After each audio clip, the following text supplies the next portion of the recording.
GREM presenta un espacio dedicado a nuestros orígenes. Bienvenidos a una hora para la reflexión de los acontecimientos que forjaron nuestra existencia. Diálogos con la historia. Un espacio dedicado a nuestros orígenes. Encuentros con nuestro pasado. Diálogos con la historia.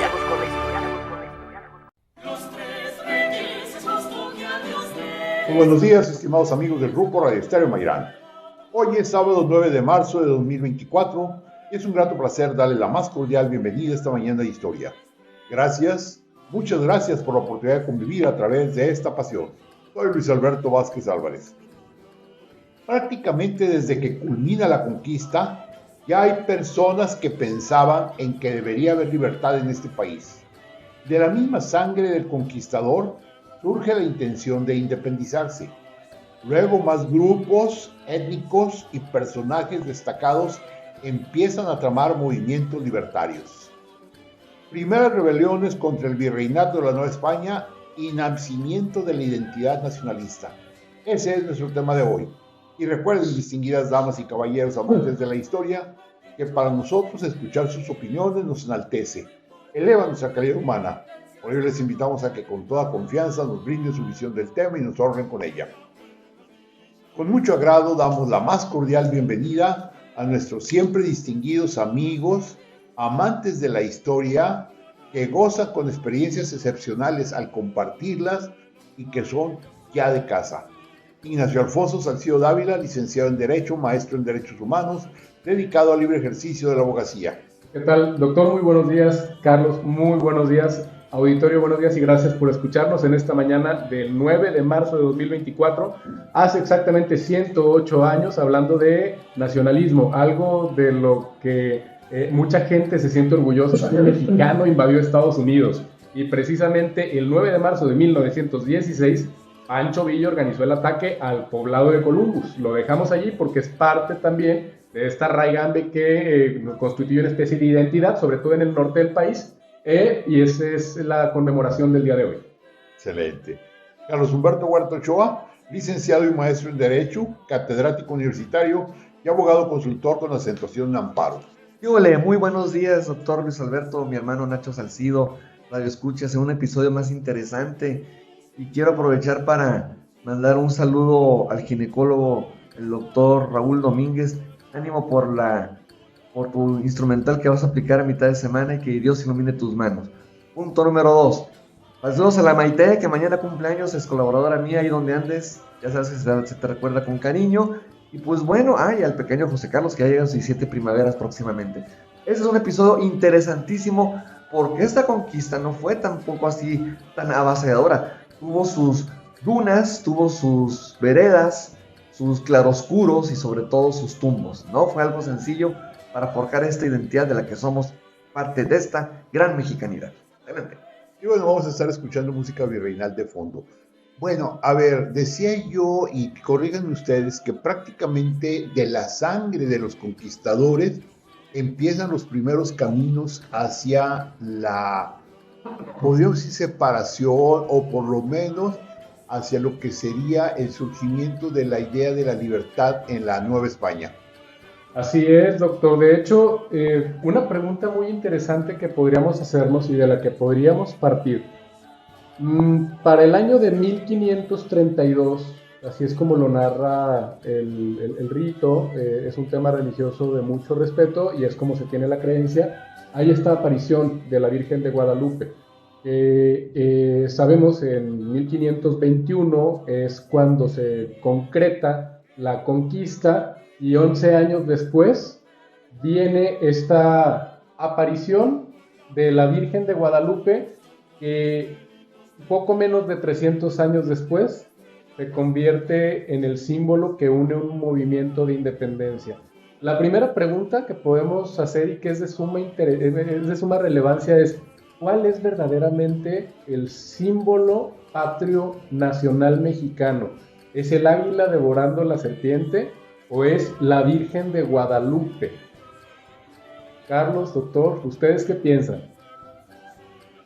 Pues eso es parte del gran misterio. Y acuérdense que los que nos guiamos por la fe es una fe, vamos a decir, ciega. Pero sin embargo, hay que apelar siempre a la racionalidad y a la objetividad.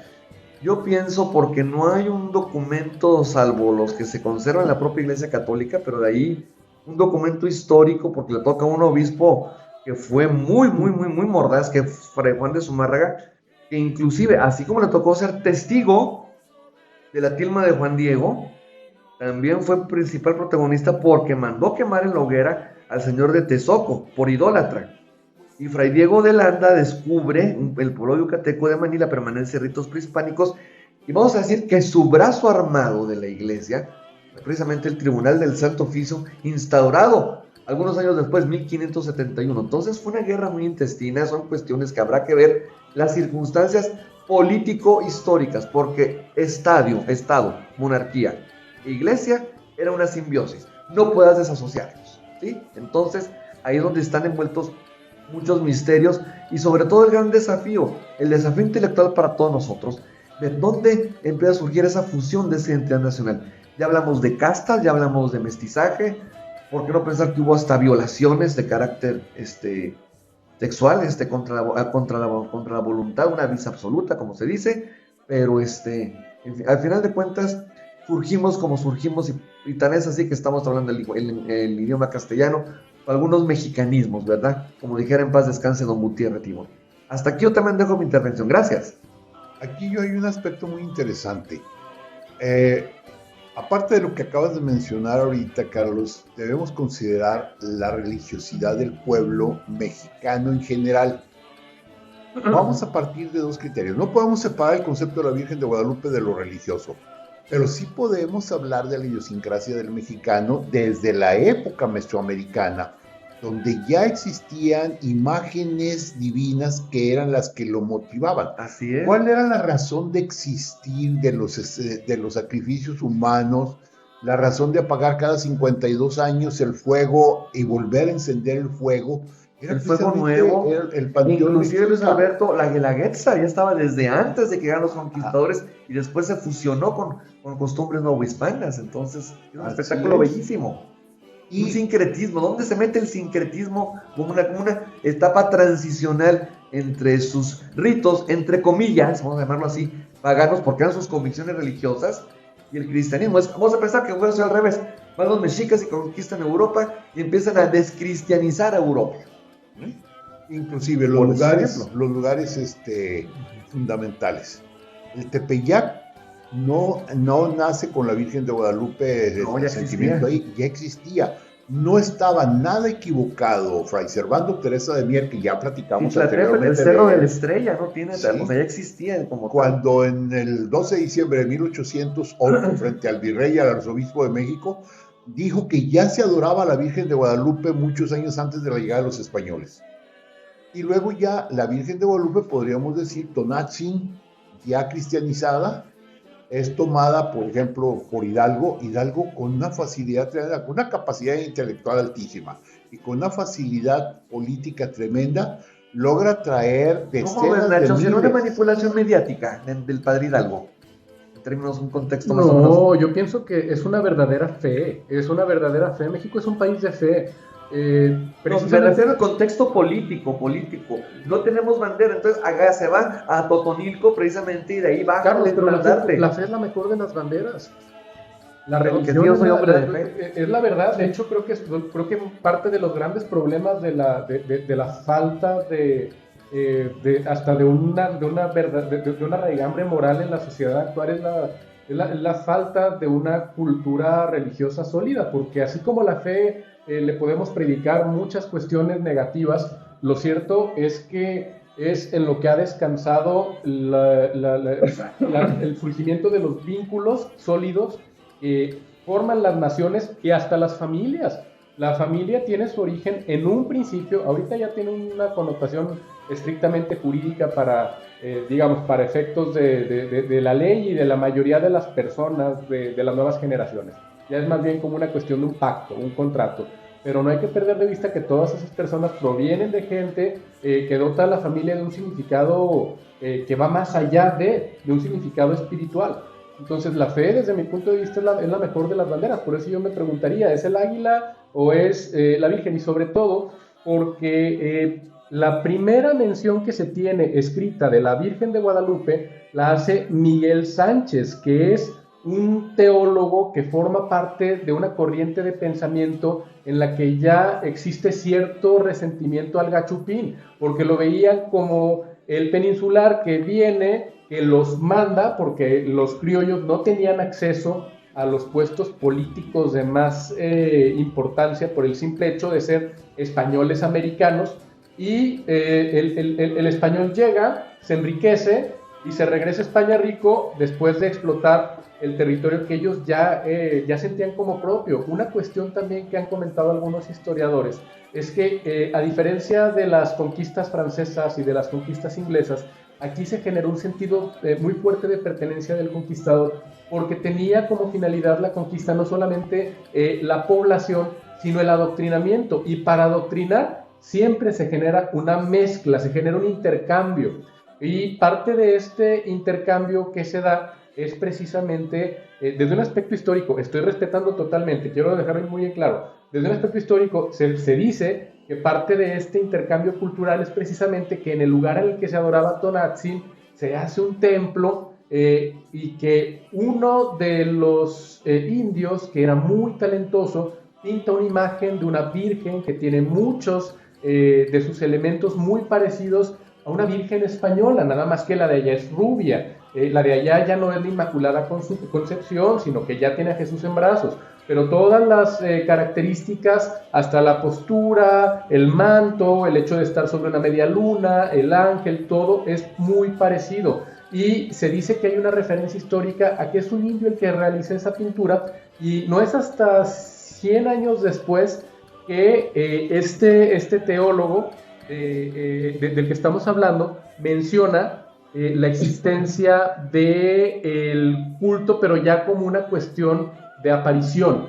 Él es el que consolida toda la tradición oral, pero lo hace también con miras a que se legitime la conquista desde un aspecto religioso, dando a México, ya al propio México, una razón de ser, que México debía de ser conquistado y que México debía de ser poblado y que México debía de ser convertido, y entonces los conquistadores ya no se vuelven un medio de la corona, sino se vuelven un medio divino por sí mismos. Ya no dependo o ya no me legitimo en función de que me hayan mandado los españoles, los peninsulares, los castellanos, porque en ese entonces propiamente no era que los españoles. Ya no dependo de eso, sino que la Virgen Morena es quien ya tenía predestinado para nosotros el poblar estas tierras y el esparcir por estas tierras la religión. Y por ende se empieza a generar este sentimiento de apartamiento en cuanto al español peninsular, que obviamente surge y se va recrudeciendo por esas diferencias. Habíamos hablado también en programas anteriores, y hay algunas referencias sobre el hecho de que propiamente, en sentido estricto, la sociedad de castas como se ha dibujado, de que existen una gran cantidad, es dudosa en cuanto a la cantidad de castas y al hecho de que se emplearan realmente para efectos prácticos. Se ha dicho que esa cantidad de castas que están perfiladas en ciertas pinturas tiene más bien hasta un tinte como en cierta parte humorístico, como de tratar de ser irónico sobre cómo llegar al absurdo, esta quizá pretensión de ese orden, pero que no era así. Lo que sí es verdad es que el criollo sí era sumamente discriminado en relación al español peninsular. El español americano y el español peninsular eran totalmente distintos en cuestión a lo que podían aspirar. Y es desde allí de donde empieza a surgir poco a poco esta cohesión que se va consolidando a partir de la Virgen, pienso yo, esa es mi opinión, a partir de la Virgen. Y la Virgen también tiene la virtud de que no solamente a lo largo del tiempo, porque en un primer momento une a los indígenas, porque es un sincretismo entre Tonantzin y la religión católica, pero también como tiene el elemento europeo, a lo largo de los años va volviendo adeptos a españoles americanos, y entonces aquí es donde se genera ya la identidad del mexicano de manera embrionaria, porque tenemos un ícono que une tanto a españoles americanos como a naturales americanos, y de allí pues es donde estamos, ¿no? Es correcto totalmente, y coincido con el concepto de que la Virgen de Guadalupe es el sincretismo perfecto de lo católico o cristiano con lo mesoamericano. Ahora, vamos aclarando un aspecto interesante. Tan es así la duda que la Iglesia Católica no establece la Virgen de Guadalupe como un dogma. No es dogma. Y nadie, ningún católico, por muy católico que sea, comete pecado si no cree en la Virgen de Guadalupe. Es libre la creencia. Ajá. Pero sí, definitivamente podemos decir que el simbolismo que ha unido a México en todos sus movimientos ha sido la Virgen de Guadalupe desde su surgimiento. Yo creo que fue maravillosa la creación de la Virgen de Guadalupe para que México pudiera realmente un día consolidarse como nación, porque desde los primeros movimientos, desde las primeras acciones, empezaron a surgir esa idea de que había un elemento, el lugar, la imagen, los recuerdos, todo eso son fundamentales. Solo antes de irnos al corte, doctor, me gustaría cerrar con este tema, así tal cual lo leo del texto que más tarde les digo la fuente. Dice que este teólogo Miguel Sánchez finalmente justifica la conquista y la evangelización de la población indígena al convertirlas en un acto providencial anunciado ya en el Apocalipsis. México fue conquistado con el fin de que allí se apareciera la imagen de la guadalupana tan de Dios. Magnífico. Vamos a hacer una breve pausa y continuamos. El diálogo continúa después de esta pausa. Escúchanos en línea a través de www.noticierosgrem.com.mx. Diálogos con la historia. Q 91.1 FM. Es tiempo de continuar dialogando con la historia. Escúchanos en línea a través de www.noticierosgrem.com.mx. Diálogos con la historia. Q 91.1 FM. Regresamos a Diálogos con la Historia. Hoy estamos comentando una combinación de lo que viene a ser la creación de la identidad nacionalista mexicana, que claro, en la época del virreinato, que es cuando estamos platicando, pues no existía ese concepto de mexicano, pero sí de americano. Sí se sentía ya la diferencia entre el europeo. Como decía hace un momento el licenciado Ignacio Salcido, sí había una distancia considerable entre los peninsulares y los criollos, y de ahí para abajo hacia los mestizos y demás castas, y que de alguna manera directa la religiosidad jugó un papel importante en la creación de la identidad nacional.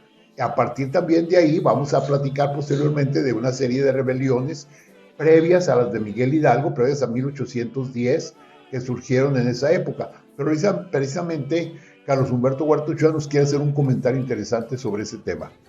Así es, doctor. Quiero citar, para que vean que somos este grupo responsables históricamente de citar fuentes.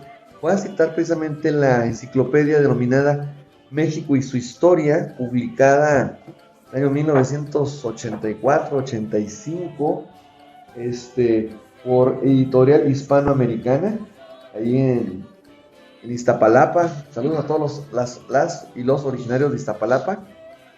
Página 241, precisamente el tomo que abarca los años 1519 a 1600. Dice: la imposición del cristianismo determinó ciertamente un profundo cambio en la mentalidad indígena y ocasionó la destrucción de abundantes elementos religiosos prehispánicos, sobre todo en el ámbito de la religión oficial. La desaparición del sacerdocio, los templos, los códices y los rituales públicos provocó una ruptura con el mundo espiritual anterior a la conquista. Sin embargo, se conservaron por medio de la tradición oral en el seno familiar y por la influencia, diría aquí entre comillas, de los brujos locales, todo un cúmulo de creencias y prácticas mágicas y religiosas. Algunas de estas se mantuvieron con el carácter marcadamente pagano, como el culto a los ídolos, y otras amalgamaron con el cristianismo y crearon una religión mixta. Cierro texto, cierro comentario. Entonces, pues está vinculado con lo que precisamente estábamos comentando. Entonces ya desde ahí, por esta imposición religiosa, por esa transición, pues fue caldo de cultivo pues de las primeras rebeliones, de las primeras inconformidades, de la mano con los abusos que se empezaron a hacer por parte de los conquistadores, por así llamar. A ver, entonces yo ahora les haría una pregunta a ustedes dos. A partir de ahí podemos empezar a hablar de personajes ya. ¿En qué medida Los mismos españoles, al crear la Virgen de Guadalupe como una identidad mexicana, provocaron una separación ideológica e inclusive religiosa con lo que era la metrópoli. Porque no se nos olvide que para los españoles la Virgen de los Remedios era su santa patrona. Y Santiago, el apóstol Santiago, era el santo patrono de ellos. O sea, ellos tenían entonces una visión religiosa que se empezaba a separar. Por eso va a venir después, durante la Guerra de Independencia, va a venir la famosa Guerra de las Vírgenes, cuando los españoles fusilaban estandartes de la Virgen de Guadalupe y los insurgentes fusilaban estandartes de la Virgen de los Remedios.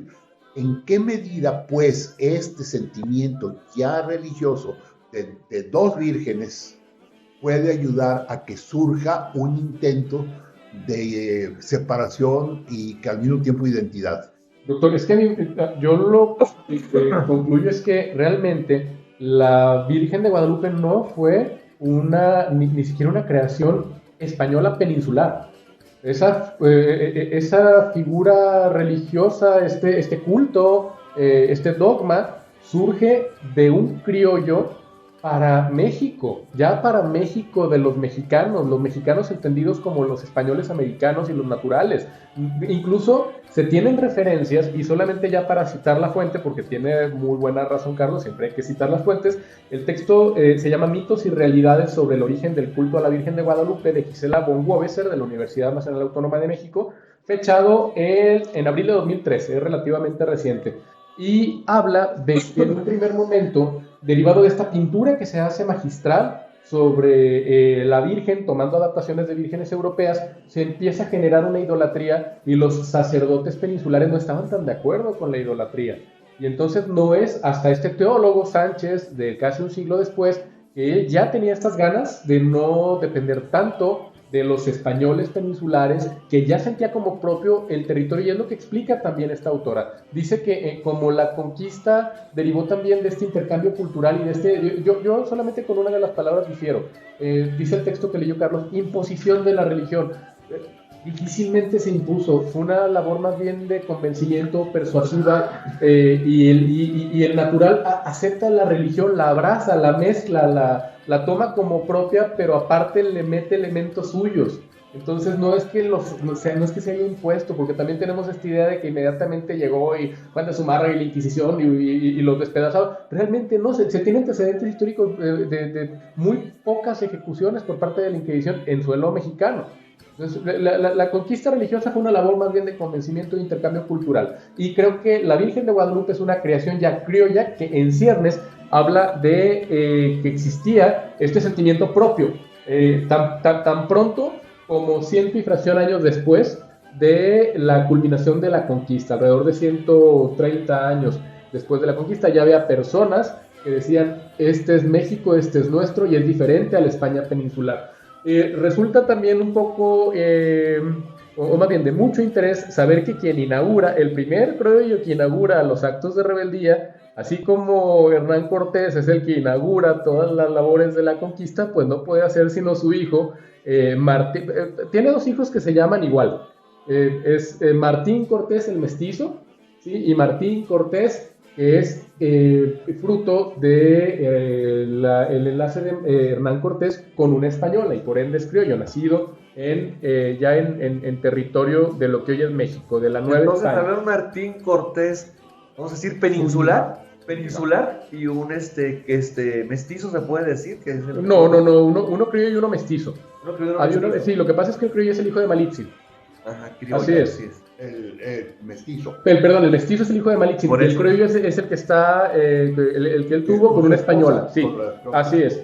Y este Martín Cortés es el que hereda el marquesado del Valle de Oaxaca y era el hombre más rico de la Nueva España. En 1563, después de pasar un tiempo en la España peninsular, él regresa acompañado por sus hermanos Martín el Mestizo y Luis, y se sentía un poco agraviado, o muy agraviado, porque como saben, las leyes nuevas prohibían que los hijos de los conquistadores heredaran las encomiendas. que todos los radioescuchas que nos han escuchado en programas anteriores ya saben lo que eran las encomiendas, solo las resumo para tomarlo como base. Las encomiendas eran el atributo que se tenía prácticamente de disponer un régimen de esclavitud, que no se llamaba esclavitud, de la fuerza de los naturales para efectos de dotarlos de este acercamiento y esta aproximación y este adoctrinamiento a la religión católica. Entonces, yo les brindo la salvación espiritual y ustedes me brindan la terrenal. Se prohíben porque se dieron esos abusos en los que era una esclavitud sin serlo.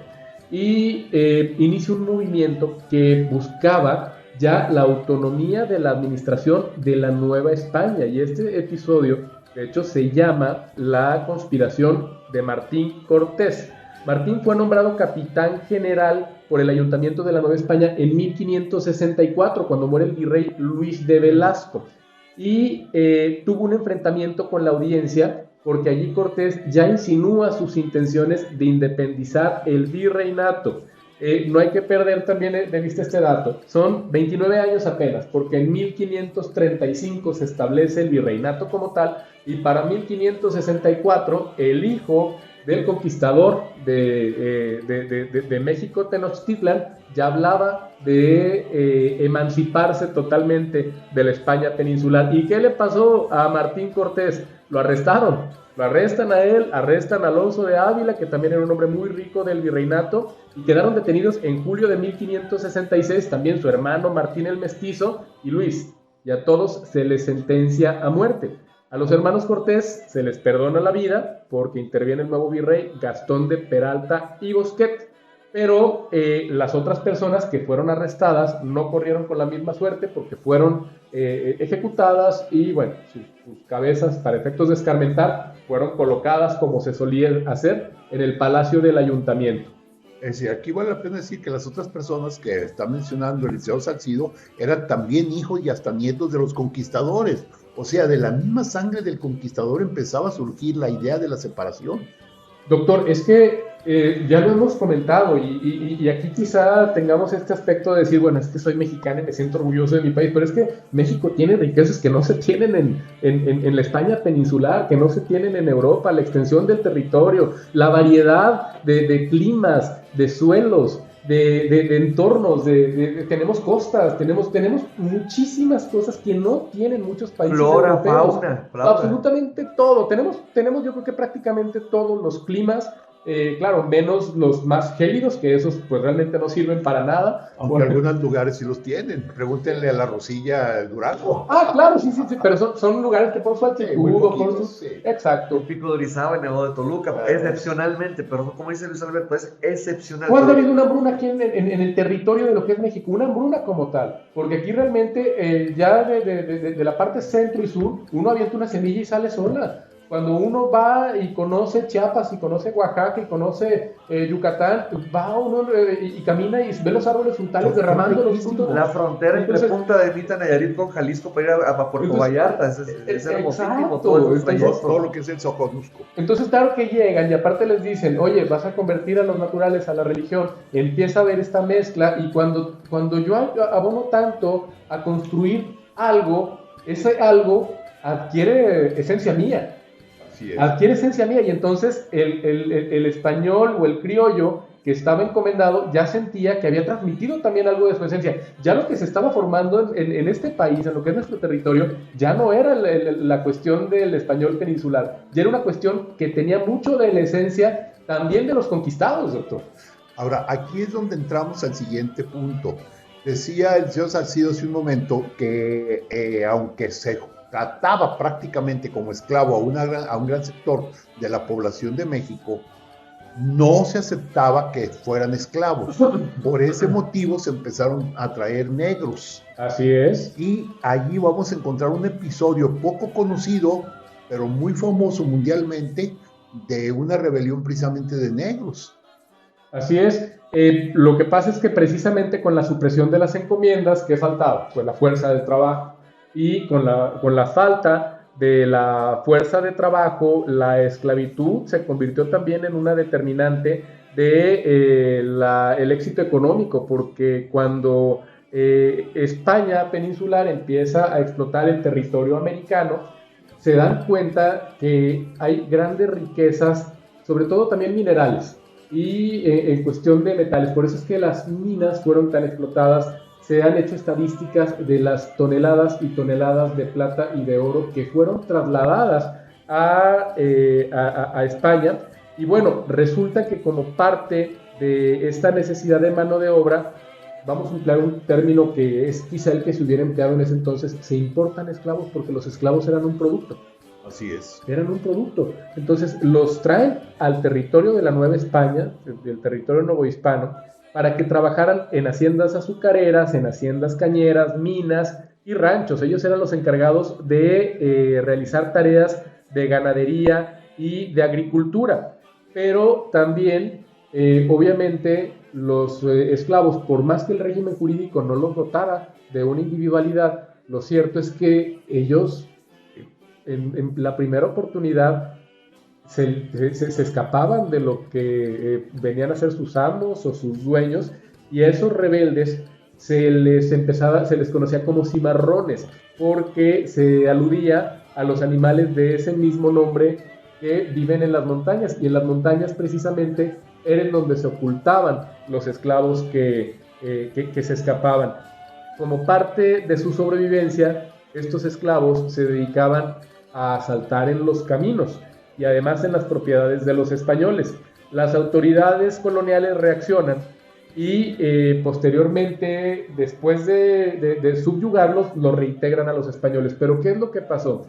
Había un hombre africano que en 1579 llegó a la Nueva España en condición de esclavos a estancias de ganado en el Valle de Orizaba, y ese hombre se llamaba Yanga. Y vamos a abordar qué hizo Yanga en el siguiente bloque, porque se nos acaba el tiempo de doctor. Sí, ¿no? Y además logró atraer una cantidad muy grande de seguidores afroamericanos, vamos a decir ya, porque ya empiezan a nacer aquí en este lugar. Vamos a hacer una breve pausa y continuamos. El diálogo continúa después de esta pausa. Escúchanos en línea a través de www.noticierosgrem.com.mx. Diálogos con la historia. Q 91.1 FM. Es tiempo de continuar dialogando con la historia. Escúchanos en línea a través de www.noticierosgrem.com.mx. Diálogos con la historia. Q 91.1 FM. Regresamos a Diálogos con la Historia.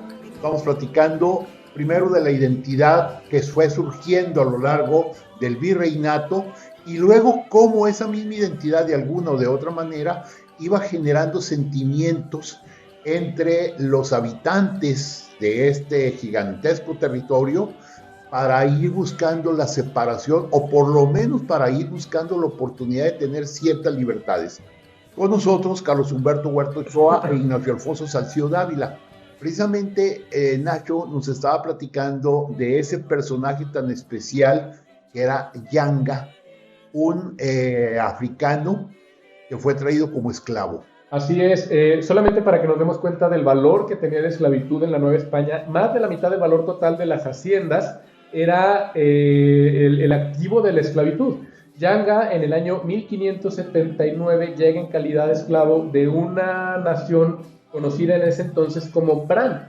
Obviamente forma parte de esta nación de lo que ahora conocemos como el continente africano, desconozco en qué latitud, pero lo cierto es que él no era un esclavo de una condición normal. De haber permanecido en su nación, él se dice habría sido el rey.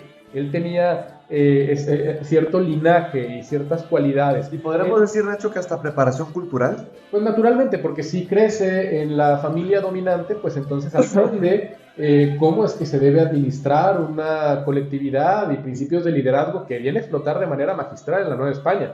Yanga se escapa y se establece en palenques ubicados en las faldas de la sierra de Songolica, que es la Sierra Madre Oriental, en compañía de otros africanos que también buscaban la libertad y que habían llegado a la zona debido al crecimiento azucarero que se dio en Veracruz a finales de los siglos XVII y principios del XVIII. Se convierte en el líder y lidera este grupo de rebeldes africanos durante más de 30 años. Obviamente, para subsistir, pues tuvieron que recurrir a actividades como lo que habíamos dicho, el saqueo, el robo en carreteras. En ese entonces era peligrosísimo cruzar por los caminos porque estaba lleno de asaltantes, y finalmente las autoridades españolas toman medidas muy enérgicas porque dicen, es que no podemos permitirnos que un grupo de rebeldes estén ocultos en las montañas, porque esto da pie a desestabilizar el régimen de esclavitud que forma una muy buena parte de la capacidad de riqueza económica que producimos en la Nueva España. Entonces hay enfrentamientos, pero la resistencia y la perseverancia del ejército de Yanga hizo que el virrey se sentara a negociar. Es decir, en el siglo XVII ya estaba el virrey negociando con un esclavo rebelde proveniente de África. Los españoles ofrecen una tregua que implicaban algunas capitulaciones para Yanga y para su gente, y tenían como finalidad terminar con la fuga de los esclavos. De esa manera, gracias a estas concesiones, surge el pueblo San Lorenzo, que se conoce como San Lorenzo de los Negros, que se legaliza en 1640. Fue conocido como Negros Libres, Pueblo de Negros, San Lorenzo Cerralbo y San Lorenzo de los Negros. Actualmente forma parte, recibe el nombre de Yanga, y ese municipio está en la zona centro del estado de Veracruz.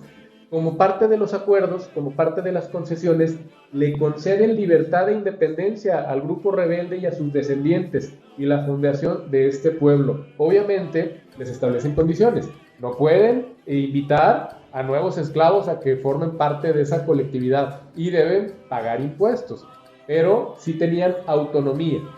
No estaban ya subyugados como lo estaban los esclavos que estaban sometidos a los dueños de la tierra. Entonces de hecho es la primera, vamos a decirlo así, es la primera burbuja de libertad en territorio americano en relación a las potencias europeas. Esa es la primera histórica, doctor. Incluso hay quienes hablan de que era una república, tal cual, que no tenía así un rey ni nada por el estilo. Carlos, ¿ibas a comentar algo de las castas? Así es, pero ya me estoy yendo más bien ya al siglo XVII. Tenemos que seguir avanzando en el transcurso de la historia, porque es un sentimiento, como dices tú, Nacho, no fue gratuito.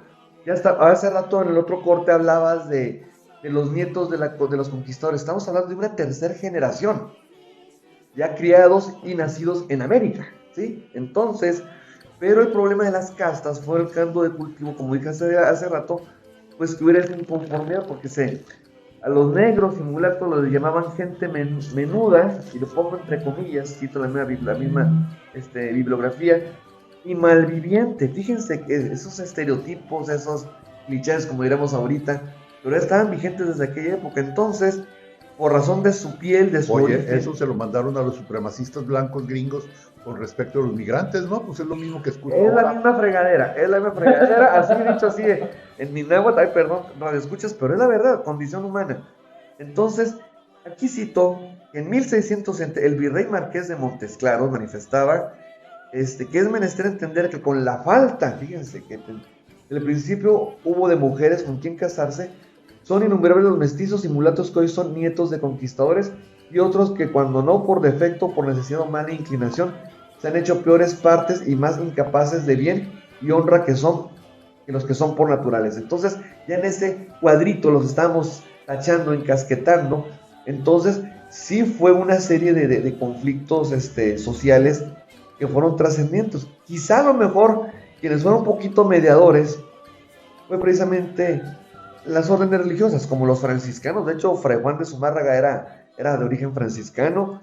Los jesuitas en su época de oro, antes de que abrazaran la posmodernidad de este siglo, algunos, no todos, ¿verdad? Pues se encargaban de ser sus intérpretes, de mediar entre los gobernadores, que ellos mismos se apodaban mandones, pero mandones no necesariamente arbitrarios, aunque así lo fueron, sino de cumplir con un mandato, que era el mandato del rey. Oye, Carlos, yo una duda. ¿Por qué, hasta donde yo tengo noticia, la Orden de los Jesuitas fue la única expulsada del territorio de la Nueva España? Por intereses políticos, pero eso lo veremos un poquito si ¿O no será también porque ellos fueron los que fueron, atizando este fuego de identidad nacional? Sobre todo porque fueron misionarios, Nacho, del ejercicio de libertad de cátedra, porque empezaron a violar la ley de enseñar en latín, sino en la lengua nativa. No, imagínense si hubieran existido redes sociales, se hubieran prohibido enseñar en redes sociales, publicar acá en redes, imagino, eso es súper viralizado, ¿verdad? Como si las redes sociales fueran mal por sí mismo. Pero bueno, aquí exactamente estamos hablando de ese caldo de cultivo. Negros, indios, castas, vamos a llamarlo como una célula básica de un principio de ¿qué? De discriminación. También a los negros, fíjense, desde entonces que proceden de África se les apodaban bozales, como el bozal que se le pone a los perros actualmente, ¿verdad? Entonces, ya desde ahí estamos viendo una actitud clasista, discriminatoria, ajeno a toda condición humana. No obstante que había fines pues muy cristianos por parte de la iglesia, de encauzarlos por el buen camino, pero como dijeron por ahí, pues los métodos que utilizaron no siempre fueron al 100% cristiano, que digamos. Entonces, es ese caldo de cultivo, es esa segregación hasta para cargos públicos. Se hablaba de dos repúblicas, la república de los negros y la república y mestizos, y la república peninsular. Entonces ya estamos hablando de dos Méxicos o dos naciones confrontadas en un mismo territorio. Oye, Carlos, pero aquí también una duda, doctor. Para finales del siglo XVIII ya estaba el caldo de cultivo de movimientos independentistas muy marcado.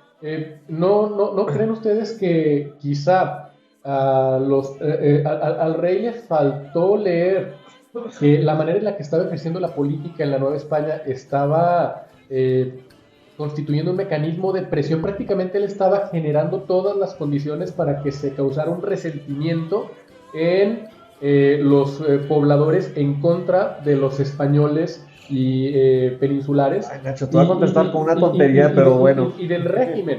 ¿Por qué? Porque todavía en el siglo... Es más, aquí cambia ya mucho la situación. Para mediados del siglo XVIII, estamos hablando ya en 1750, prácticamente toda la riqueza la producían obviamente la producían los naturales y la producían los mestizos, pero los dueños del capital, hablando en términos más modernos, los criollos.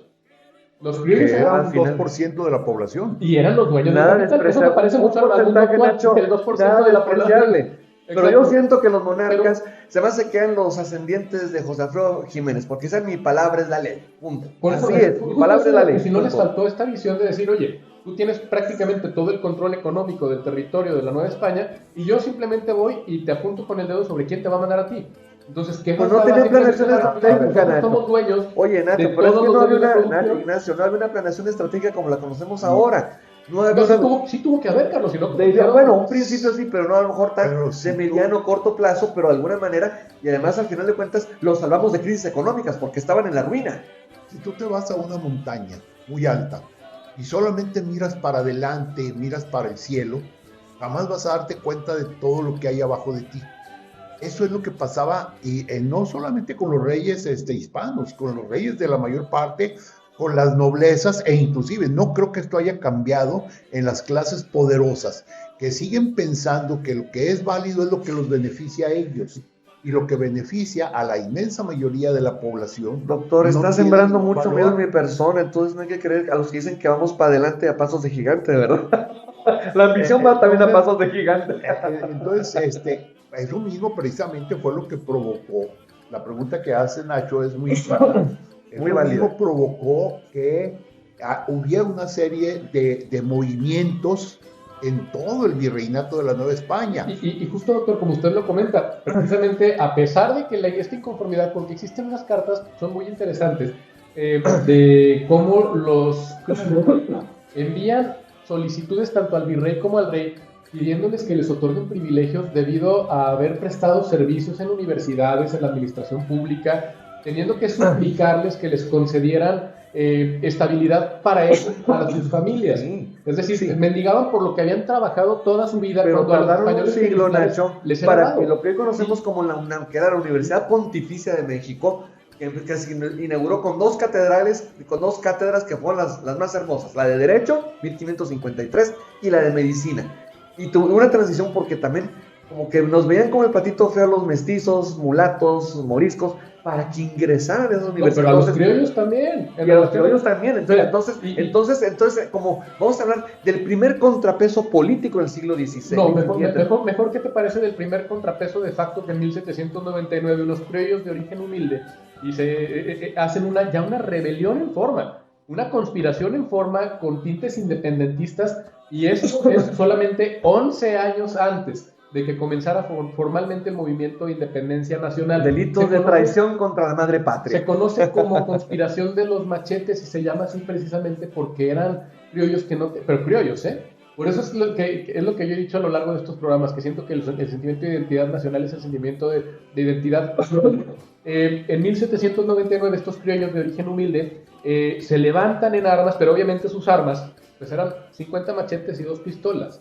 Entonces le querían hacer frente al poder del rey, obviamente que se representaba por medio del virrey, con esas armas. Pero y es como todo. Hay una frase muy buena, ¿no? Que las ideas no las puedes matar. Esa es una prueba de balas. Así es. Aquí creo que ya es una mecha que se prende y que va desencadenando una serie de movimientos, porque efectivamente pues es una conspiración que estaba destinada a fracasar en cuanto a la materialidad del movimiento.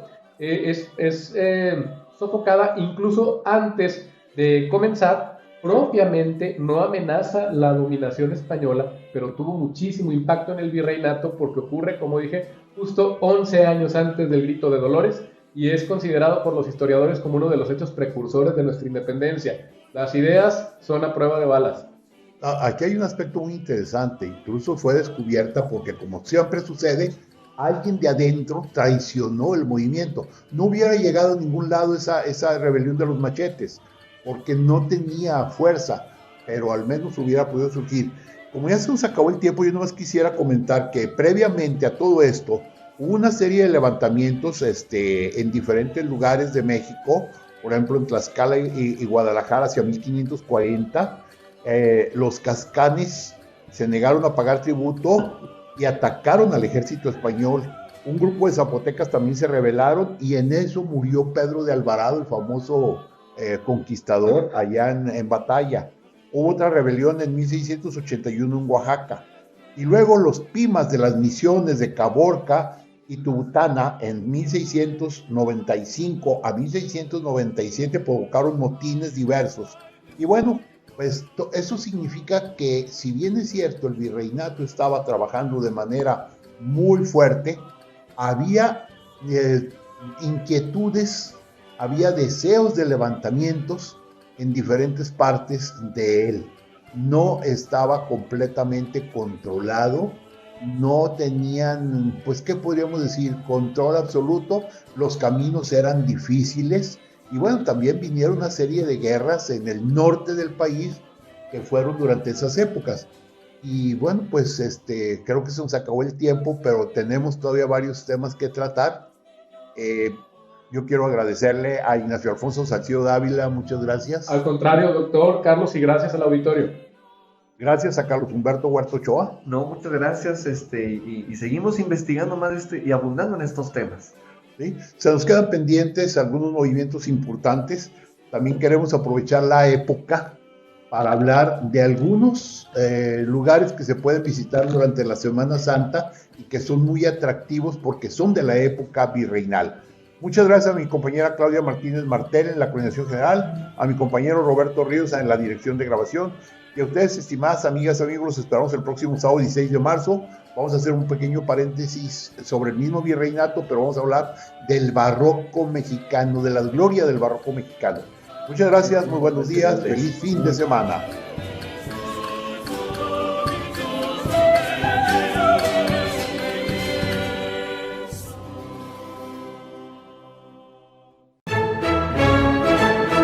GREM presentó Diálogos con la Historia.